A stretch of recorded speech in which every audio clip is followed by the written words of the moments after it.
Shalom and welcome to Hebrew Verbs Introduction and Study Plan with Ruth Afni. So in this video, I will teach you the structure of Hebrew verbs. I want you to know where you are going. I want you to cut a path for you in the jungle. And I will give you a study plan so that you, from where you are standing, you can find a way to cut it into pieces, something you can digest, and from where you will surely progress. Now let's have a look. Hebrew verbs. Who is who? Binyanim means buildings. It's the plural of binyan. Binyanim are best to look at on a menorah. So here we see all the binyanim, 7, from Ba'al to Nif'al, hit Ba'al in the middle. And let's have a closer look. What is this about? What is the logic of the verbs? It is definitely not like in English, French, German, Spanish, whether you learned a Germanic language or a Romantic language. In groups, they have similarities, but it has nothing to do with the Hebrew language, which is a Semitic language with a totally different logic. And this logic, I will explain to you now.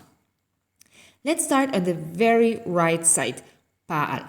Ba'al is where you will find verbs that are a simple action. It's always in the active voice. It is an activity you can do alone and nobody else is involved. Now we go to the other side and you see there is a connection between Ba'al and Nif'al. While Ba'al is in the active voice, Nif'al is the passive voice of Ba'al. Okay, today, yes, there are many verbs which are active in Nif'al. In every language you have exceptions, but what I'm teaching you here are the basics, the basic structure. Now exceptions, we come to that at the end of the video series, but at the moment, let's focus on the regular and on the structure of the whole binyan, of the whole menorah, so that you know where you're going. Ba'al is on the active side, Nif'al represents the passive voice.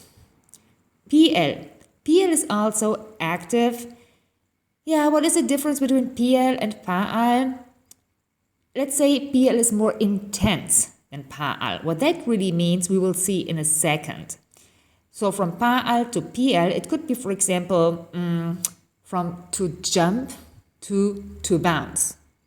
Or you are causing somebody to be active. That could be, for example, in Ba'al, to study, which is lilmod, and in PL, to teach, lelamed. So these could be the differences, but here most important is that you know it's on the right side and you're in the active voice. Now, PL, of course, has a passive voice. It's pu'al. Pu'al has no infinitive, no imperative. It is simply the passive voice of PL. Hif'il is also active. Most of the times, there's more than one person involved. It's not only you. Somehow there is a relationship between you and the other person. That is a basic explanation. Hif'il also has a passive voice, which is huf'al. Huf'al, the same like in the others, have no infinitive, no imperative. Huf'al verbs are exactly like pu'al verbs, simply the passive voice of its counterpart. No infinitive, no imperative. That's it. Hit ba'el. Now here are two possibilities. Either we are talking about verbs that which include an activity for which you need another person. Let's say to correspond. You cannot correspond really with yourself. There must be somebody else. Otherwise, it's not corresponding. Or it is something where you describe a transition. Something is not there yet, it's getting there. I'd like to get dry, to become something. This is hit pa'el.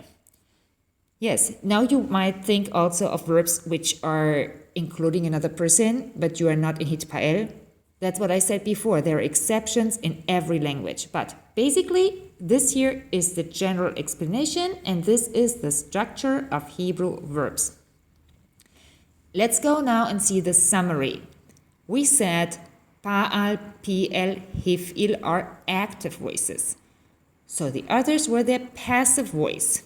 Here you already see active, passive. In the middle, hit pa'el is something that you do with each other. There is no active or passive. Now, to go from pa'al to pi'el to hif'il, either you put more people in the game, which means the relationship is increasing, or the intensity. That was the example of to jump, to bounce. And of course, everything you are doing on the right side, you can also do on the left side. What you do actively, much you can do passively too. Here's an example for increasing intensity from pa'al to pi'el. Pa'al to jump, likpots. Now we come to pi'el to bounce, and we go from likpots to lekafetz. Here's an example for increasing relationship from pa'al or pi'el to hif'il, hitpa'el. Pa'al to write, lichtov. Now look at the root. It is kaf, taf, bet. This does not change. But we put sometimes here a vav or somewhere else a yud. Now we go. Pa'al to write. Hif'il to dictate.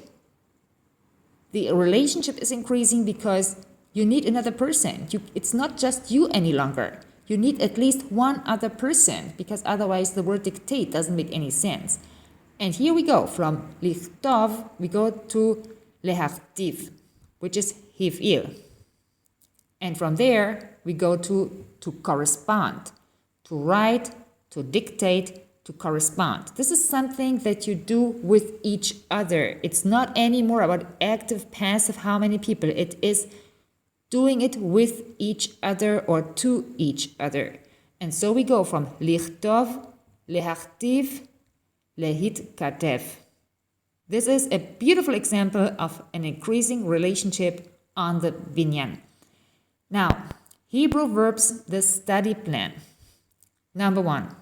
Concentrate on one binyan at a time. Anything else makes no sense. If you don't know where you're going in one, you have 7 to manage. So make sure you're really good in one. Imagine you would be knowing all the verbs of one binyan. You could already say a lot of things.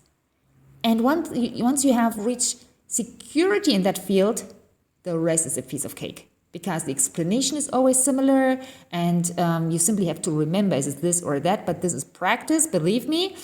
And with this, we come to the second rule, start with a regular verb root. Well, this is really the worst. I mean, this is definitely the worst in everything I have seen about teaching Hebrew, that people too early start with irregular verbs. Start with one binyan at a time and start with the regular ones. Once you're really secure in that, next step. If you mix too early, you are back in confusion and you're most probably losing your motivation. And this is exactly what we do not want because it is so beautifully logic to learn the Hebrew language. Third rule, study all tenses of each binyan. Infinitive, present tense, past tense, future tense, imperative. And exactly in this order, In this order, infinitive, present tense, past tense, future tense, imperative. Then you can take the next step.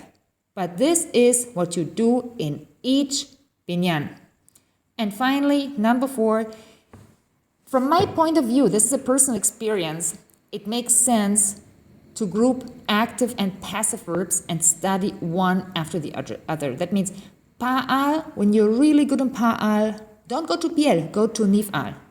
When you're really good in piel, go to pu'al. With very little change, you actually increase a lot your vocabulary and your ability to speak. Because when you can say, I love and I am loved, you have gained much more flexibility in the language, in your speaking, in your confidence. It's not about learning a new verb. It's just learning what to do with this verb, in this case with that root. So this really makes sense, and it will also increase a lot your comprehension when you learn the active and the passive verbs together. Together means in a group, but one after the other. So this is the end of the video number 1. Before I go, let me remind you of the two books, which is Modern Hebrew Verbs Step by Step, the textbook. There's also the workbook. Everything on this video is covered in the book, even on with much more detail, with much more examples. And the workbook has for every binyan 60 verbs where you can practice exactly what I have showed you now in the study plan, so that you really gain security. There are drill sheets with the keys, and you can go over them as much as you want.